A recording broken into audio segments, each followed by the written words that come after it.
Hello students, आज हम लोग पढ़ने जा रहे हैं सॉलिड स्टेट्स। 12th का फिजिकल केमिस्ट्री का पहला चैप्टर है सॉलिड स्टेट्स। आज इसके बारे में हम लोग जानेंगे कि सॉलिड स्टेट्स होते हैं क्या है और ये कितने टाइप से होते हैं।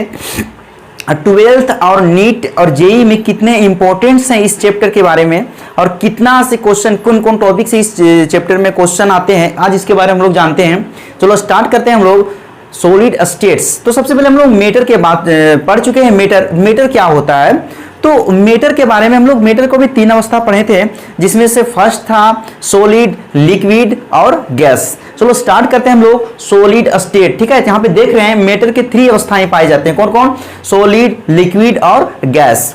और एक चौथा जो होते हैं जिसको हम लोग प्लाज्मा स्टेट कहते हैं। आज हम प्लाज्मा के बारे में बताएंगे, प्लाज्मा क्या होती है। तो सॉलिड जो होता है 3 टाइप से होता है जनरली, मेटर जो होते हैं वो जनरली हम लोग 3 टाइप से पढ़े हैं, सॉलिड, लिक्विड और गैस। जो चौथा आज है प्लाज्मा स्टेट। आज प्लाज्मा स्टेट्स के बारे में भी जानेंगे। चलो स्टार्ट करते हैं हम लोग सॉलिड स्टेट। चलो बात करेंगे सॉलिड के बारे में, इस चैप्टर के बारे में बात करते हैं सॉलिड्स स्टेट। सबसे पहले हम लोग जानेंगे कि स्टेट्स ऑफ मैटर, जो स्टेट्स ऑफ मैटर्स होते हैं, स्टेट्स ऑफ मैटर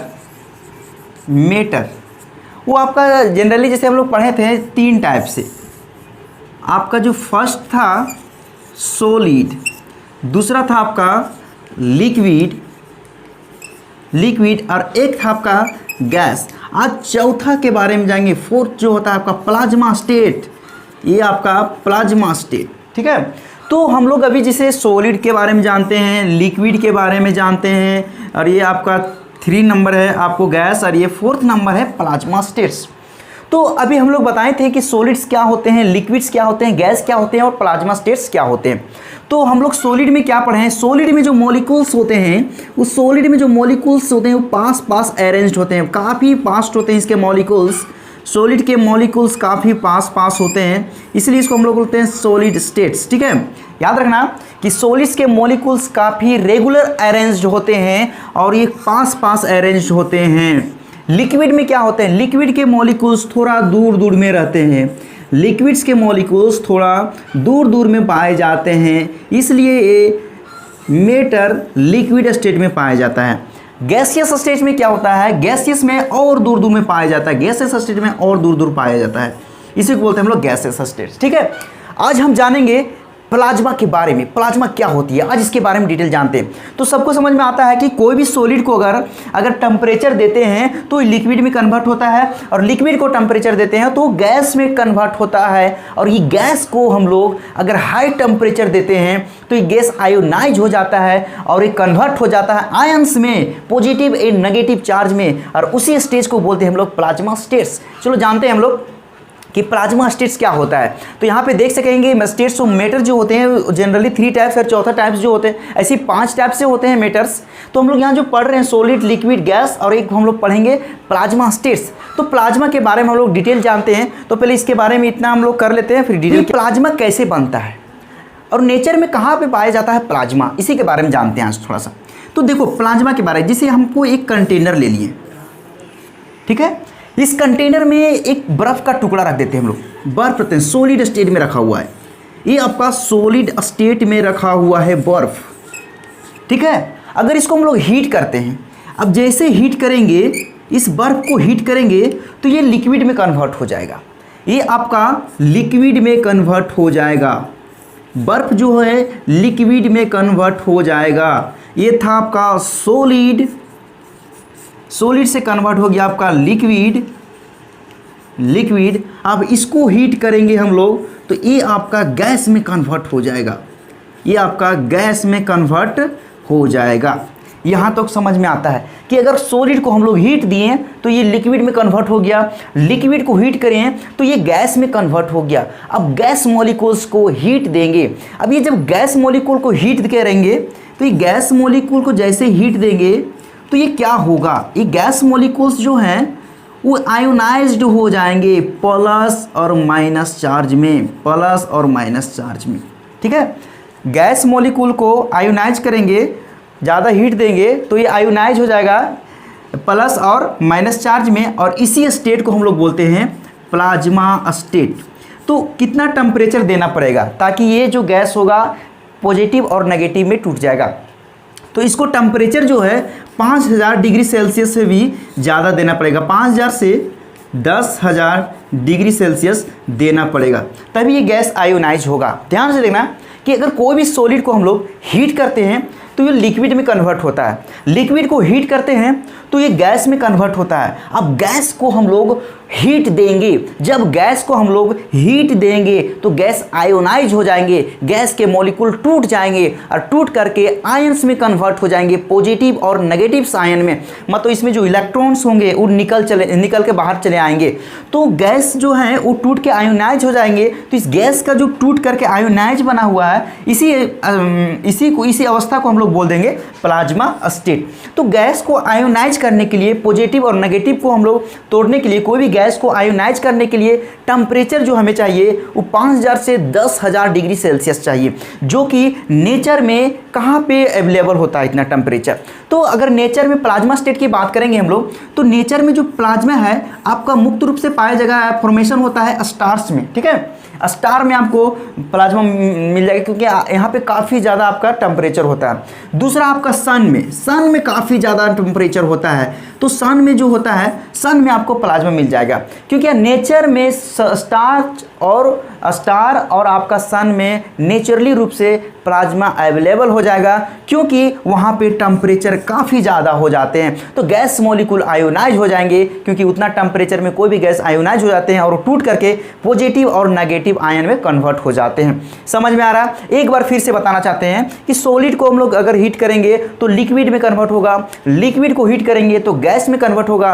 अब गैस को हम लोग हीट करेंगे तो आयंस में कन्वर्ट्स हो जाएंगे, आयंस में जो कन्वर्ट्स हो गए गैस, और इसी स्टेट को, इसी मैटर के इसी स्टेट को हम लोग बोल देते हैं प्लाज्मा स्टेट्स। तो सॉलिड, लिक्विड, गैस और एक आपका आ गया प्लाज्मा स्टेट्स। आज इसका कुछ एग्जांपल से हम लोग क्लियर, आज उसका एग्जांपल तो बता चुके हैं कि प्लाज्मा कैसे बनते हैं। यहाँ पे देख सकते हैं मैटर के 4 स्टेट होते हैं। कौन कौन है? पहला सॉलिड, लिक्विड, गैस और एक आपका प्लाज्मा स्टेट है। ठीक है, आपको यहाँ पे क्लियर दिख रहा होगा कि सॉलिड में क्या होता है। सॉलिड में मॉलिक्यूल्स जो होते हैं काफ़ी पास अरेंज्ड होते हैं।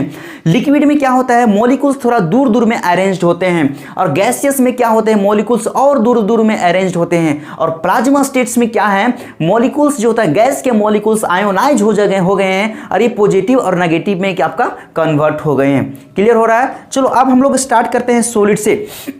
स्टार्ट करेंगे सॉलिड का डेफिनेशन क्या होता है, सॉलिड कहते हैं किसको।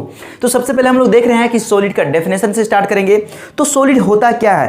तो मैटर का वैसा स्टेट जिसमें से उसका डेफिनेट शेप, डेफिनेट वॉल्यूम और वो नॉन कंप्रेसिबिलिटी होता है, हाई रिजिडिटी होता है, उसी को बोलते हैं हम लोग सॉलिड। समझ में आ रहा है? तो सॉलिड का डेफिनेशन आपको यहाँ पे लिखा हुआ मिल रहा है सारा चीज़।